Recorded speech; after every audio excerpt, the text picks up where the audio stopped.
So today we will going to discuss about these topics. So the equilibrium equation and the heart of FEA element stiffness matrix, how FEA equations solve for 1D problems, how global stiffness matrix get assembled, FEA solvers. Okay, so linear solver we will discuss.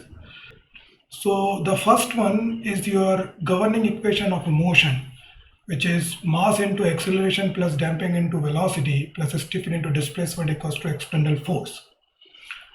M denoted as a mass matrix, U double dot denoted as an acceleration matrix, C denoted as a damping, U one dot denoted as a velocity, K is your stiffness, U is your displacement, and F is your external force. In these all type of different analysis, we can discuss one by one whenever we like dealing with such analysis in our course. So here just a simple little brief.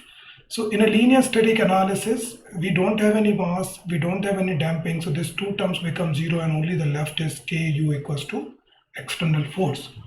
So stiffness into displacement equals to force. This is the equation that going to be solved by software. Okay, and whereas in the nonlinear analysis, where you including the material or contact nonlinearity in the static analysis, see, note that there is no specific type of module there in the nonlinear. It is if you create a contact which is in friction in nature or nonlinear in nature, or if you apply a material which is nonlinear in nature after the yield, then it's come under nonlinearity. So the equation is going to be same, only the thing is the K is become the function of U. Here the K basically moves like a linear, right? It will follow the linear curve. Here it doesn't follow the linear curve. K matrix doesn't follow the linear curve. It becomes the function of displacement, and the rest of the equation is same. In thermal analysis, we have the equation KT equals to Q. So we already knowing this, like K is the conductivity stiffness. Basically, thermal analysis solved by Fourier law of thermal equations, thermal conditions. But in FEA you cannot solve the differential and integration equation directly. So you need a matrix form of equations. So that is converted into this type of equation. So K is denoted by conductivity stiffness, T denoted by temperature, Q is the load, thermal load, heat load, or heat flux and all. Okay, where the heat flux equals to minus K dt by dx. Dt is a change in thickness, a change in temperature, d is a change in thickness, K is a conductivity, A is a area. And the linear buckling analysis, this is the equation that we have where the K plus lambda I S phi equals to 0. K is denoted by the stiffness of your system. Lambda is your eigenvalue or load multiplier. Phi I is an eigenvector.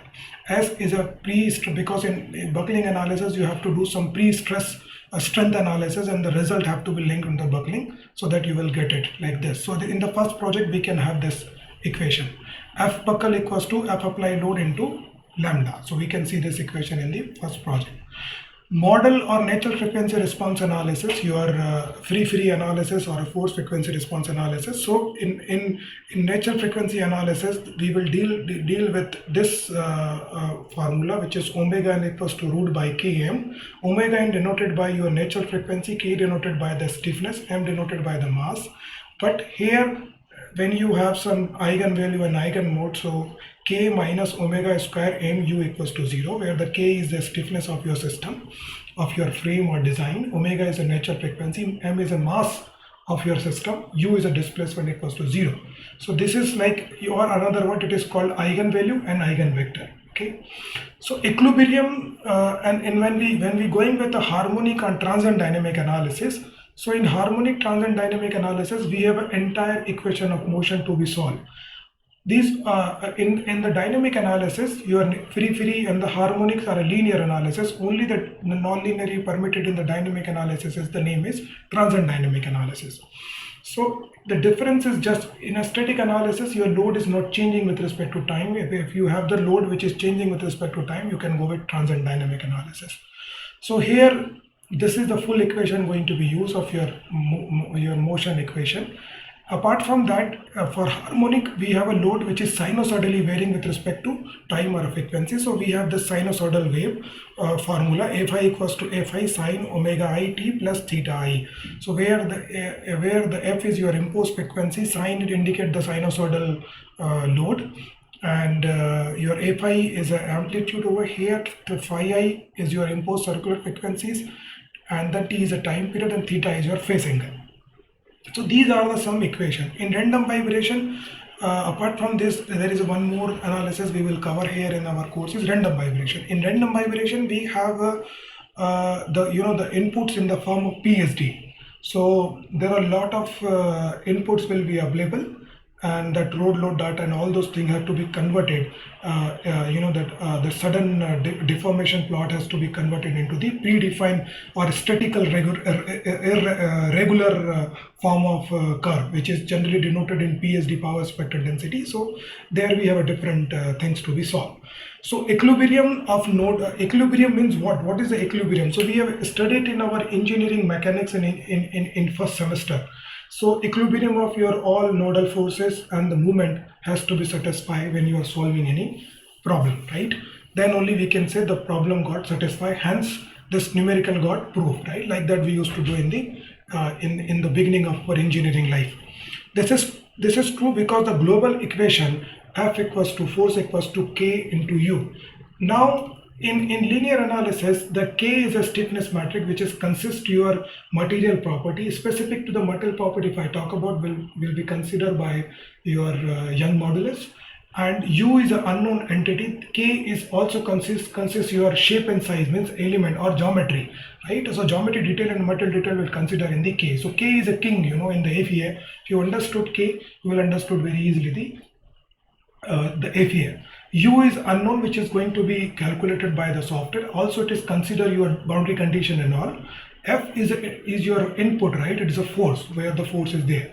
So the first software will calculate the U. So U, if you want U, then the K minus 1 F, if you make it inverse like that, the software will use that equation. So equilibrium of that we discussed, the F equals to KU is a nodal equilibrium equation. Or solution for U is such that the sum of all force and the moment applied to each nodes are 0. Equilibrium of whole structure is also satisfied because the structure reactions are includes in the global force, and hence the nodal equilibrium equation has to be satisfied in order to achieve the unique solution. In approximately FE solution for a stress analysis problem based on assumed displacement field does not generally satisfy all requirement for equilibrium and compatibility that an exact theory of velocity solution supposed to be satisfied. However, remember that the relatively few exact solution is exact. Hence, the finite element method is a very practical one for obtaining the reasonable but approximate numerical solution. In linear static analysis, the three conditions must be satisfied in order to get a unique solution from the software. The first one is equilibrium of forces and the movement should be 0. Compatibility of the deformation, stress-strain relationship of your material. So that was what we discussed. That was your kind of the brief. Okay, so whenever we are going Raidu and Bhaskar, we have the detailed understanding of it. Okay. Now, as I said, element. Sir, yeah. Sorry to disturb you, sir. Please go ahead. Sir, is this necessary to buy out all these formulas, sir? you don't need it, right? You are not going for an interview. But but for sorry, Bhaskar, you don't need it because you're not going for interview. Your concern is different, right? So yes, sir. I think, but I would suggest you should at least know of it because I'm not saying you should go with detail, but at least you should know this too. This is you must know by heart. You should know this governing equation of motion because this drive to these two main quantities. Okay, so at least this one, in the midnight, if somebody pushing you and asking you what is the governing equation of motion, so you should answer it. Okay, so this two is very important. Okay, but for Raidu and Saurabh, it is important to know all this formula. If I ask you, Bhaskar, like if you go to the bank or ATM, how you will withdraw the money? What is the process of withdrawing the money in the ATM? Basically, after doing process, I mean the requirement you need is the card and the PIN, correct? Yes, exactly. But let's take example, you have card but you don't have PIN. Can you withdraw the amount? You have card and you don't have PIN. No, sir. Right? So the just 4-digit number is the number which is a highly important for your entire banking system to withdraw the amount, right? Same Exactly. thing here. So in the entire FEA system, if you don't understand stiffness, then you cannot withdraw any learning from the finite element analysis. Okay. So this much is the importance here in the stiffness matrix, and especially when non-linear case. So the heart of FEA is an element stiffness matrix. So stiffness matrix, the primary characteristics of finite elements are embedded in the element stiffness matrix. So K is a global stiffness matrix representing here. U is a nodal displacement unknown. F is a nodal force. Okay. So for a structural finite element, the stiffness matrix contains the geometric and the material behavior. What is there in the stiffness matrix? Your shape and size of your design, which is converted in nodes and element. Material behavior means your stress strain data, right? Information that indicate the resistance of an element to deform, means some information which is trying to opposing the external force, right, and resisting the external force to get deformed. That highly important information consists in the stiffness matrix, lower stiffness matrix, when it is subject to the loading. Such deformation may include axial bending, shear and torsional effects. For finite element used in non-structural analysis such as fluid flow, heat transfer, the terms of a stiffness matrix is also used, since the matrix represent the resistance of an element to change when subjected to the external influence. Actually, it is not look like that simple. Okay, to be honest, it is not that simple at all. It is little critical because it was a simple spring, so that's why we can understood unit matrix and all. But when you have a 3D model structure, lacks of node and elements, and then it cannot be easily to understand behind the software. But yes, you can understand the nature and what they are talking and all, right, in this software. For FEA, for multiple nodes and elements, so we have this formula. Here U is unknown. Okay, K is, you already know the shape and size elements and your material. F is your force. F is known load. K is the geometry metal property element. U is to be determined. Displacement. So first software will calculate the displacement. This can be solved mathematically using matrix inversion of the method, because U is this side, K into U, right? So FE is no, so U this, if U go this side, then become K minus 1, right? Inverse. So this is the formula first get to solve by the software. Once the displacement arrive, then strain and stress can be determined by the software. So for a strain, first displacement, then strain, after that stress. Okay. So strain del U by L, and sigma, we know this Hooke's law formula, stress equals to is directly proportional to the strain, right? So E is a Young modulus, and E factor of safety is sigma by your induced stress. So this is how software will calculate your stress, strain, displacement and all. How the global stiffness matrix get assembled? So we will measure the structure with 1D, 2D, 3D element depending on the size and the shape of your geometry design.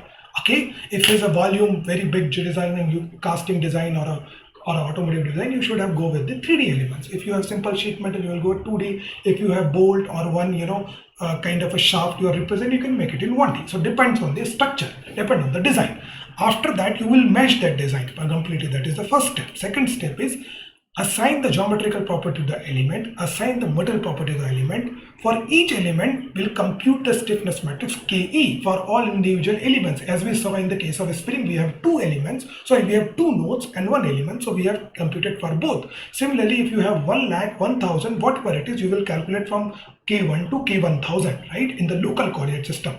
After that, you will convert this element local coordinate stiffness matrix into the global stiffness matrix. So basically, we will assemble this like this. let's say K1 AE by L1, 1 minus 1 minus 1 1, then K1 plus K2 plus K3, and then you will get a global stiffness matrix like this. So it becomes 4 by 4 matrix, and it will be going to be restored into the global stiffness matrix. This is how the stiffness matrix works behind the scene in the software.